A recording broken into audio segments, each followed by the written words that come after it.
Good morning students. हम आपको आज home science BA third year का फर्स्ट पेपर पढ़ा रहे हैं वस्त्र विज्ञान। इसमें हमारा जो टॉपिक चल रहा था वस्त्र उपयोगी रेशों का वर्गीकरण। मैंने आपको बताया था कि जो रेशे होते हैं वो कई प्रकार के होते हैं, जो है प्रकृति से भी प्राप्त होते हैं, जानवरों से भी प्राप्त होते हैं, रासायनिक प्रक्रिया द्वारा भी प्राप्त होते हैं। तो इसमें जो फर्स्ट हेडिंग थी हमारी प्राकृतिक रेशे, वो मैंने आपको बता दी थी कि प्राकृतिक रेशे क्या क्या होते हैं, ये हमें किन पेड़ पौधों से कहाँ से प्राप्त होते हैं। आज हम आपको बताते हैं जानत्व रेशे। जानत्व रेशे क्या होते हैं? Animals fibres. तो जो हमें जानवरों से, पशुओं से प्राप्त होते हैं वो कहलाते हैं जानत्व रेशे। तो ऊन तथा रेशम जीवधारियों से प्राप्त किए जाते हैं, अतः उन्हें जानत्व तंतुओं के नाम से जाना जाता है। जो ऊन होता है और रेशम होता है ये हमें जीवों से प्राप्त होता है, इसलिए इन्हें ऊन तथा रेशम को हम जानत्व तंतु भी कहते हैं। तो पहले हम जान लेते हैं ऊन, वूल के बारे में। तो ऊन भेड़ के बालों से प्राप्त किया जाता है।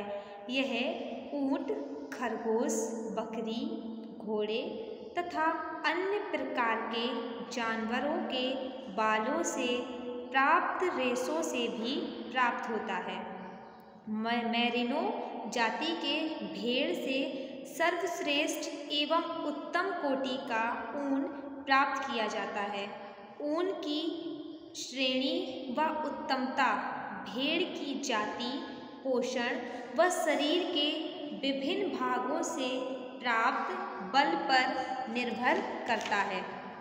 भेड़ के कंधे से लेकर पेट के भाग से प्राप्त ऊन उत्तम श्रेणी की होती है, जबकि पीठ, पैरों व शरीर के अन्य भागों से निम्न श्रेणी की ऊन प्राप्त होती है। ऊन निर्माण के लिए पहले बालों को उतारा जाता है व विभिन्न क्रियाओं के द्वारा ऊन का निर्माण किया जाता है। ऊन का विस्तृत वर्णन संबंधित अध्ययन में किया गया है। नेक्स्ट जो सेकेंड हेडिंग थी, जैसे मैंने बताया था जानत्व रेशे होते हैं जो वो दो प्रकार के होते हैं, रेशमी और ऊनी। ऊन के बारे में मैंने बता दिया। अब बताते हैं रेशम, जिसको बोलते हैं सिल्क। रेशम का रेशा अपनी अलौकिक सुंदरता के लिए विश्व प्रसिद्ध है। प्राचीन समय में महाराजाओं, महारानियों एवं सामंतों के वस्त्र रेशम के होते थे। रेशम के रेशे सुंदर, चमकीले, कोमल, लंबे, अति सूक्ष्म, मुलायम एवं मजबूत होते हैं। यह एक प्रकार के कीड़ों से प्राप्त किया जाता है, जिन्हें रेशम के कीड़ों के नाम से भी जाना जाता है। इन कीड़ों में से एक द्रव्य पदार्थ निकलता रहता है जो उनके शरीर के चारों ओर घेरे के रूप में संग्रहित होता है। यह हवा लगने के कारण सूख जाता है तथा एक लंबे सूत्र का रूप धारण कर लेता है। रेशम का उत्पादन भारत, चीन, जापान, फ्रांस तथा थाईलैंड में होता है। सबसे पहले रेशम का उत्पादन चीन में हुआ था। रेशम उत्पादन के क्षेत्र में भारत का चौथा स्थान है। इन रेशों के निर्माण में प्रोटीन प्रमुख तत्व होता है। ये प्रोटीन रेशे कार्बन, हाइड्रोजन, ऑक्सीजन तथा नाइट्रोजन के सम्मिश्रित से बनते हैं। ऊन में इन तत्वों के अतिरिक्त गंधक पाया जाता है, जिसके परिणाम स्वरूप ऊन में कुछ ऐसी विशेषताएं उत्पन्न हो जाती हैं जो रेशम में नहीं पाई जाती। ऊन तथा रेशम में एक सा रासायनिक मिश्रण पाया जाता है तथा प्रोटीन भी लगभग एक सी ही होती है।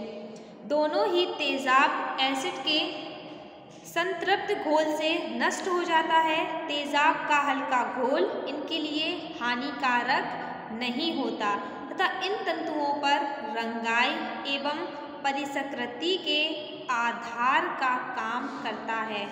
क्षार का ऊन तथा रेशम दोनों पर ही समान रूप से दुष्प्रभाव पड़ता है। बाहरी प्रकृति में ऊन रेशम से भिन्न होता है।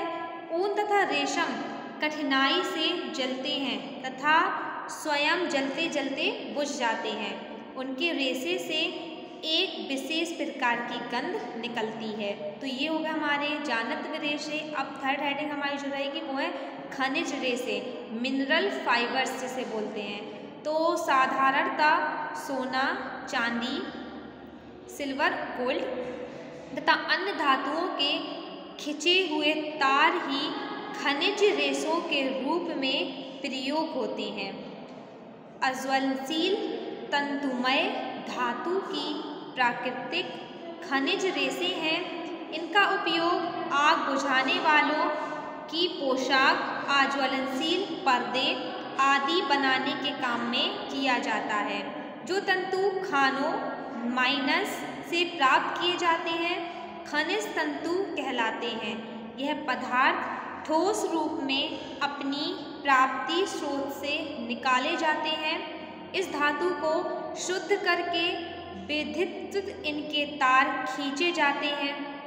वस्त्रोद्योग में इन तंतुओं का उपयोग वस्त्रों पर सुसज्जित करने हेतु किया जाता है। पुराने समय में राजा महाराजाओं के वस्त्र सोने चांदी के तारों से सुसज्जित किए जाते थे। खनिज तंतुओं से जरी का काम तथा उनके अनेक प्रकार की किनारी तथा झालर बनाकर वस्त्रों को सुंदर व सुसज्जित बनाया जाता है।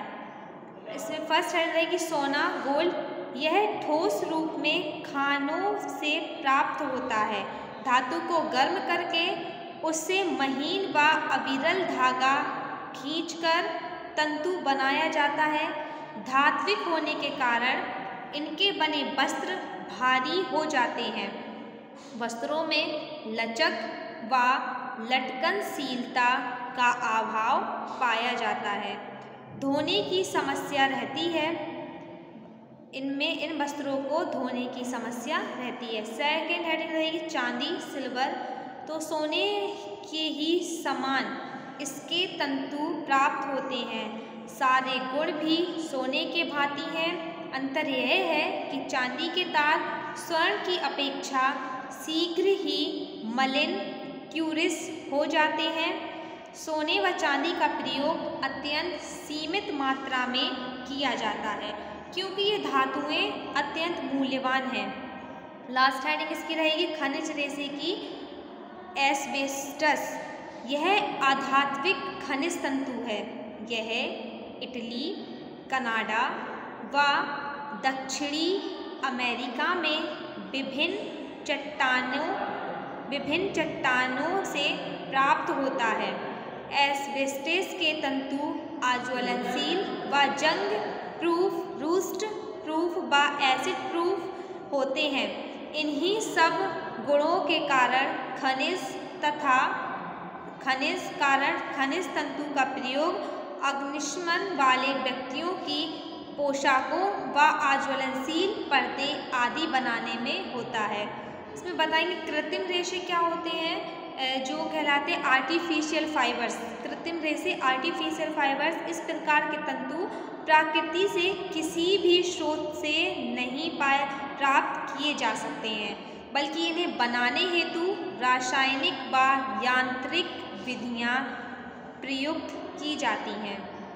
ये तंतु प्राकृतिक तंतुओं की अपेक्षा अधिक मजबूत व स्थायी होते हैं। इनके प्राप्ति स्रोत भी प्राकृतिक तंतुओं की भांति सीमित मात्रा में नहीं होते हैं। आधुनिक युग की परिस्थितियों व फैशन के अनुरूप इन वस्त्रों को बनाकर उनका प्रयोग खूब हो रहा है। योगा कृत्रिम रेशे कृत्रिम जो रेशे होते हैं वो भी दो प्रकार से इनको बनाया जाता है। पहला मानव द्वारा जो निर्मित होते हैं, दूसरा रासायनिक विधियों द्वारा जो निर्मित होते हैं। तो ये जो कृत्रिम रेशे हैं जो दो प्रकार से प्राप्त होते हैं, मानव द्वारा जो निर्मित बनाए जाते हैं और जो रासायनिक प्रक्रिया द्वारा बनाए जाते हैं, ये मैं आपको नेक्स्ट वीडियो में बताऊँगी।